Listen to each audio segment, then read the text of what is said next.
I am pleased to say that with Season 2 officially out, it is a step in the right direction for Apex Legends.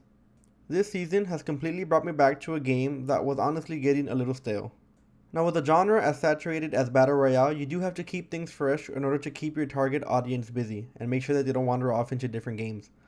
And Season 2 of Apex officially shows that Spawn is willing to put time into their game and put in effort, and it's honestly so much better than the previous season. Starting off, the Battle Pass is so much better and way more enticing than the previous one. Now, don't get me wrong, most of the skins for the guns are a little ugly, at least the ones that aren't legendary, but everything else seems to fit right in with other Battle Royales. Now, in last season, the main point of me getting the Battle Pass is to support the development of this game. I wanted to get better and I wanted to improve. So I'm not, it doesn't hurt me to give them 10 of my dollars so they can improve their game. And I do get a few things out of it that are pretty good. But for the most part, I think it was the general consensus that the Battle Pass was not worth the $10 because of just the limited amount of things that you got. Most of the skins were ugly.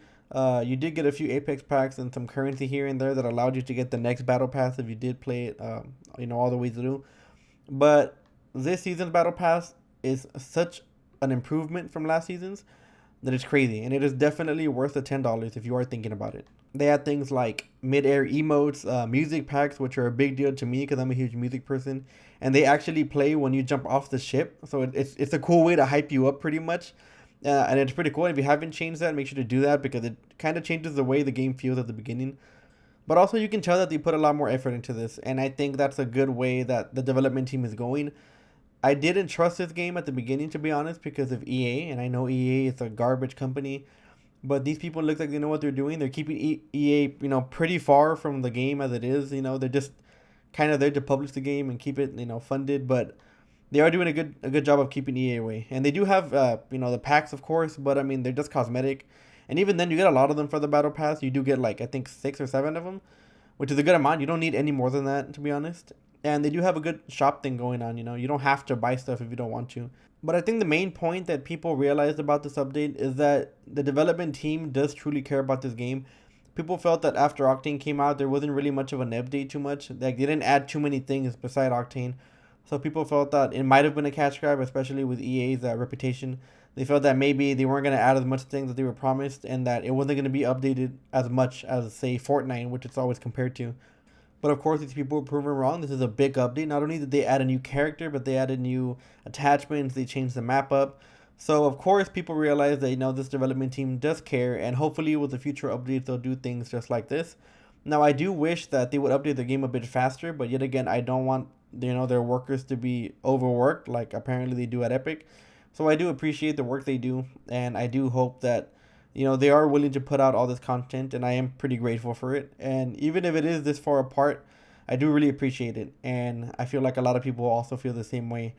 And a lot of people actually came back to Apex, and with the new rank system coming up, and it's keeping people busy, and people are of course really excited for all these new additions to the game. And rank season is gonna be up already, and they added all this like new cosmetic stuff. All the battle pass skins for the characters are actually pretty sick if you haven't seen them. Costa gets a really good skin and all that. So of course people are coming back, and hopefully the game gets even more popular than it was. I know it launched in a really good way where a lot of people played it, but it tended to die off since people got kind of bored or they got stale from the first season. So hopefully this brings the population back. It just kind of gives us a reference on what's to come in future updates.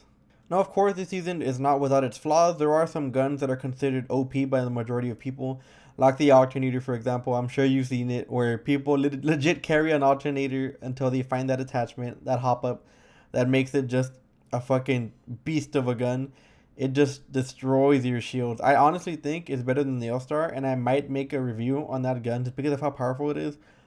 And the alternator was an okay gun, but I never thought I'd see the day where people were picking it over an R301 or a R99. But looks like that day has come, and people are of course kind of mad about it. They did nerf it a while back, but even then, after the nerf, it is still considered probably the best gun in the game, probably better than the All Star, and especially with the large amount of light ammo that you can find across the map.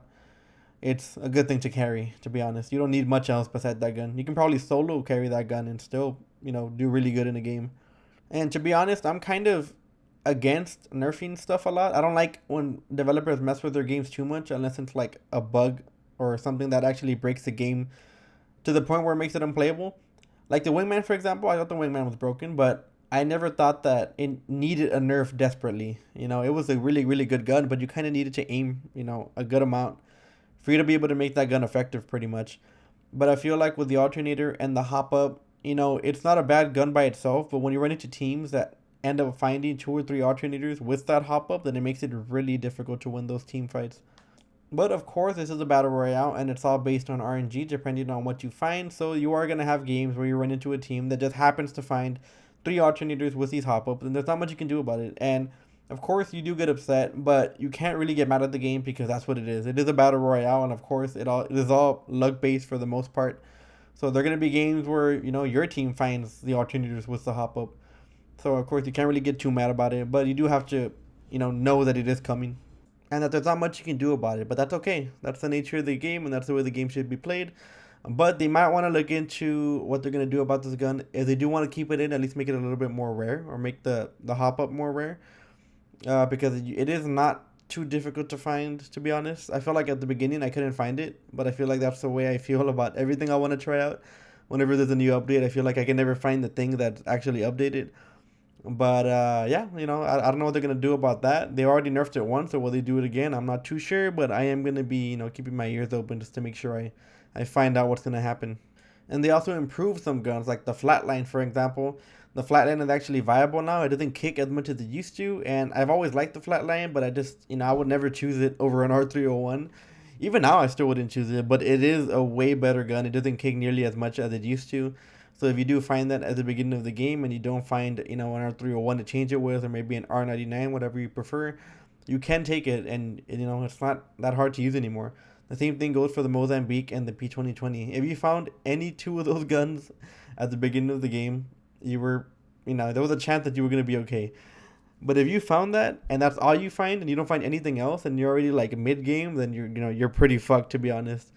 So there is an attachment for that. I think they buffed them a little bit by themselves, but there is another hop up for them that actually increases their damage, and increases their damage to health, I think. And I think the Mozambique may be armor, but I've actually one shot somebody with white armor with a Mozambique, and I had no idea that you can do that. And I never thought I'd see the day where you can do that with a Mozambique, but apparently you can now, and that's pretty cool. And the P2020 shreds health. If you can get past their armor, you'll destroy their health. It's crazy. There's actually people that carry like an R301 and then they switch to the P2020, or they carry like an energy weapon to get rid of their shields and then take out the P2020 and just shred whoever they're shooting at. So it's insane. And these were very much needed for these weapons. These weapons were horrible. And now, even though the Mozambique isn't going to carry you to a win, you can actually use it as a secondary weapon, and it's actually viable, which is insane. But other than that, this is a really good step in the right direction for Apex Legends, and I'm very excited to see what this development team has for the future of this game. And I know this was a little bit of a ranty video, but I'm just very excited for the future of this game because I honestly love Apex Legends. I think it's the funnest battle royale out right now. And I was very sad whenever they didn't add more stuff after Octane, but I'm happy that all this new stuff is out now. And I'm going to be playing a lot of it. So if you do want to watch me, I'm going to stream. I stream almost every night, so I'll leave that in the description below and also probably in a comment. And also, if you haven't played Apex yet, make sure you do so because it is a much better experience than what it was last season. And I'm sure a lot of you are going to come back and try it and, find that out for yourselves. Anyways, guys, that's about it for me. If you guys want me to cover anything in particular, make sure to leave that in the comments below. I will be doing weapon guides, and I might do some character updates for my guides. Like, I know Mirage got buffed, I know Bloodhound got buffed, so I will probably make videos for that soon. It's something I really want to do, especially for the characters I really like. So make sure to stay tuned for that. Anyways, guys, I hope you have a great day. Be safe, make good choices, and I will see you all in the next video. Peace.